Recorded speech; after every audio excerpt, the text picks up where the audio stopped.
commencer cette émission, on a le plaisir d'accueillir Daniel-Étienne Defay. Bonjour Daniel-Étienne. Bonjour à tous. Alors un peu d'histoire, là vous possédez l'un des plus anciens domaines de Chablis, racontez-nous. Ben oui, probablement. Alors déjà, je tiens à vous remercier, Sud Radio de m'avoir invité parce que c'est un grand honneur, parce que vous êtes quand même les leaders dans le monde de la radio, donc vraiment c'est un grand honneur de m'avoir invité. C'est gentil. Merci ça. à Hélène que je connais depuis combien, 30 ans? Oui. David, peut-être 40 ans. Ouais, c'est un joli palmarès. Donc c'est bien une émission de vieux, hein, vous avez tout compris. Voilà, Mais pas du tout. il fallait le préciser. On est tous tombés dans un tonneau quand on était petits. Ah, voilà. Absolument, à 12 ans. De vieux passionnés aussi. Alors racontez-nous l'histoire, là, le plus ancien domaine de Chablis. Alors on est probablement le plus ancien. Moi là, je suis venu avec mon fils. Mon fils est la 17e génération. La première génération de vignerons Defay à Chablis date de 1610. 1610. 1610, c'est très précis. Et maintenant, donc, voilà, la famille aînée des Defay s'appelle toujours Étienne. Mon papa, c'était Étienne. Moi, je suis Daniel Étienne. Mon fils, c'est Paul Étienne. Et la 18e génération qu'il a mis au monde est arrivée. Il s'appelle également Étienne. Oh, c'est une surprise. Hein. Oui, on s'appelle... Ça me rappelle une famille à Sancerre, les Mélos. Ah, c'est oui. Alphonse de père en fils, depuis toujours. Ouais. Alors nous, on a notre parallèle en Alsace avec les Hugel. Ah oui, c'est ça. Oui. Alors moi, j'ai juste une question. Oui, Le jour où c'est pas un héritier, mais une héritière, c'est Étiennette? Alors, chez les Defay, c'est libre pour les filles. Ah, c'est libre pour Ah, oui, Donc elles ont de la chance. Il n'y a que le fils aîné qui doit s'appeler Étienne. D'accord. Voilà, et le fils aîné a les vieilles propriétés de la famille et il s'appelle Étienne. D'accord. Et s'il ne les veut pas, c'est sa sœur ou son frère qui les a, évidemment. Est-ce qu'il est jamais arrivé?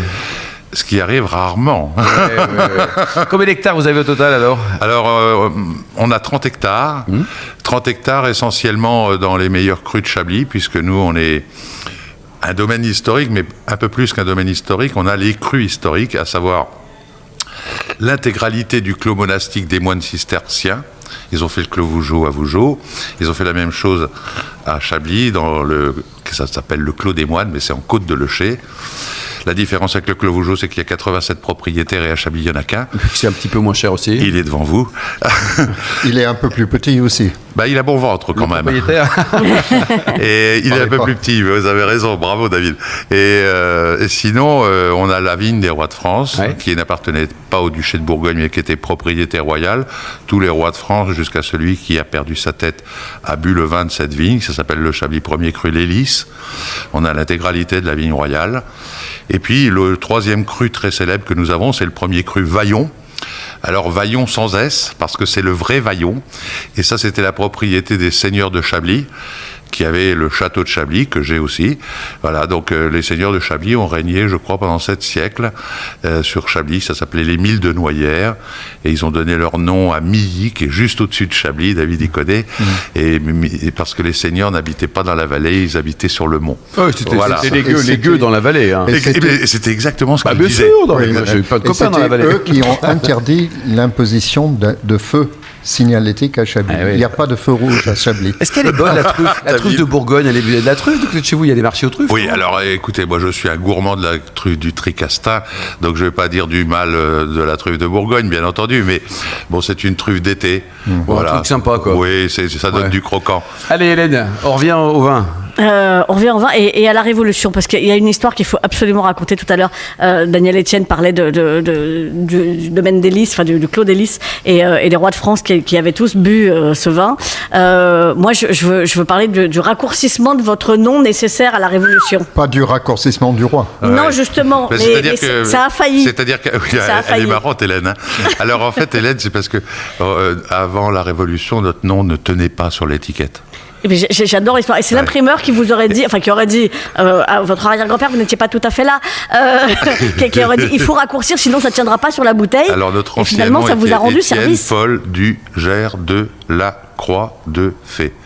En effet, ça ne tient pas sur l'étiquette. Et donc la Révolution nous a gagné du papier.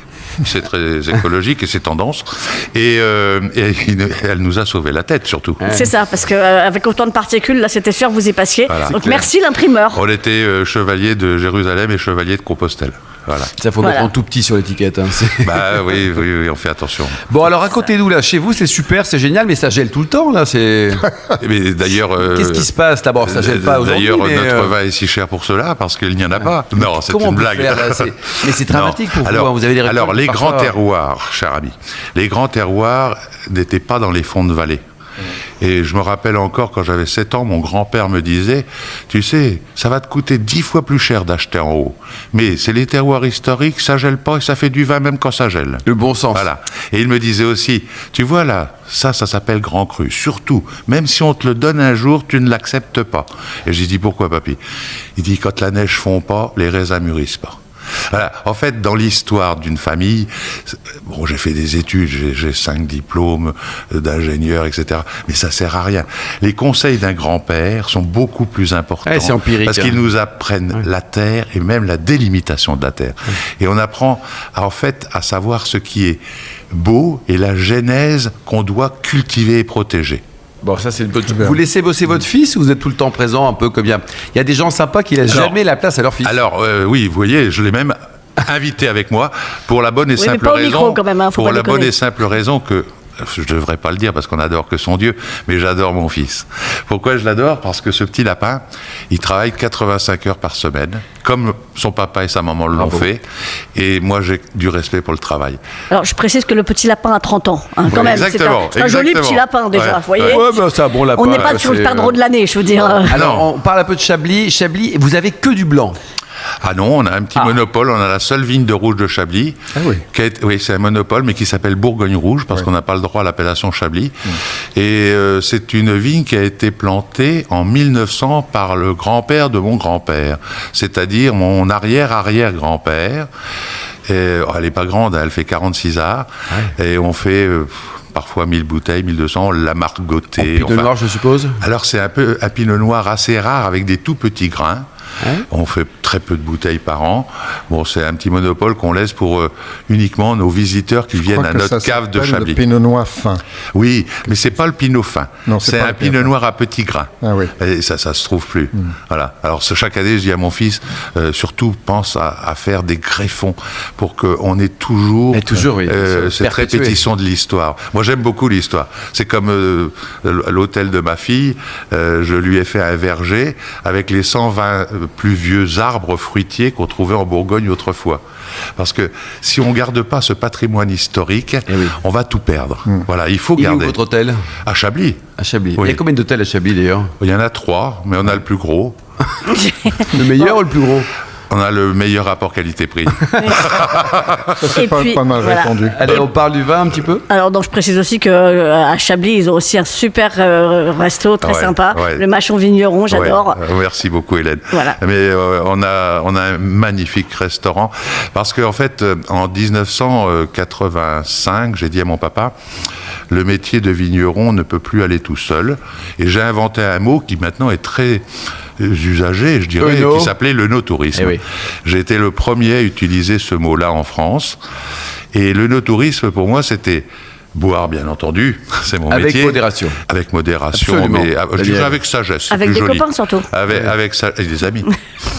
Et puis après, manger, parce que je ne peux pas dissocier la nourriture du vin et le vin de la nourriture. Je trouve que c'est vraiment très, très, très lié. Et puis après, il faut dormir parce que il faut savoir se reposer.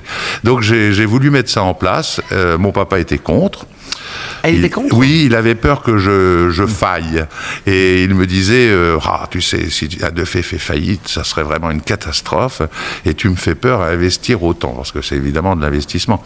Alors le restaurant dont parle Hélène, en fait, j'ai racheté tout le quartier historique de Chablis, à savoir 15 maisons. Et j'ai fait travailler 10 compagnons du devoir pendant 10 ans. Juste pour sauver un patrimoine et ensuite faire une cuisine de terroir. Et maintenant, on a un très bon chef qui était l'ami de Robuchon. Daniel Etienne, dites-nous, il y a un site internet, une adresse pour savoir plus sur vos restaurants, vos hôtels, vos plantations. Le site, mon fils est en train de le refaire. Oui, c'est nécessaire, je vous le dis. Alors, c'est www.chabliesdefay en un seul mot.com. Merci beaucoup, merci en tout cas Daniel Etienne, bravo, Hélène Piou et David Cobold.